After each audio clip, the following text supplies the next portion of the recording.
দিন অন্তর সেটা ফেলে দেওয়া, মা বাবাকে কি বলবে, স্কুলের দিদিমণিরা এসেছিলেন, টিচাররা বলে দিয়েছেন বাড়ির আশেপাশে বাড়ির নিচে জল, ফুল গাছের টবের জল, এগুলো জল জমা রাখা চলবে না। টায়ার টিউব থাকলে এগুলোকে ভালো করে লোহার শিক গরম করে ছিদ্র করে দিতে হবে, যাতে আমাদের লক্ষ্যটা যে বর্ষার জল অনেকে জমিয়ে রাখে সেটা শুধু হালকা করে জমিয়ে রাখলে হবে না, সেটা ঢেকে রাখতে হবে অনেক রকম পদ্ধতিতে। আর ওই বর্ষার জল অনেকে ছেঁকে রান্না করে, ওটাও করলে হবে না, ওটা গরমে ওটাতে হবে অনেক সময়, তারপরে ছেঁকে রান্না করতে হবে। তোমরা কিন্তু সব একটু একটু করে বড় হচ্ছ, একই দিনে তো হবে না। এবার তোমরা এটা জানো, পরপর দিদিমণিরা এসে ডেঙ্গুর বিষয়ে বলে যায়, তোমরাও বাড়িতে মা বাবাকে বলবে, ঠিক আছে তো? হ্যাঁ, সবাই বুঝতে পেরেছো কি বলেছি?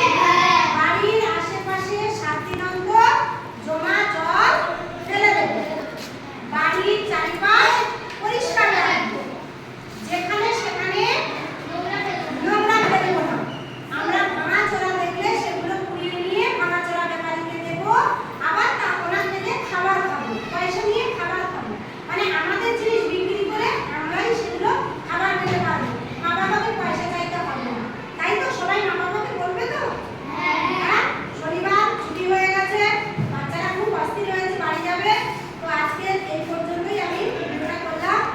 আমার বার্তা হলো সবাই সচেতন থাকেন, এখন বর্ষাকাল, নিজেরাও নিজেদের বাচ্চা বাড়ির আশেপাশে সবাই আত্মীয় স্বজনদের বলবেন যাতে নিজেরা বাড়িতে চারপাশ পরিষ্কার রাখেন। দিদি এখানে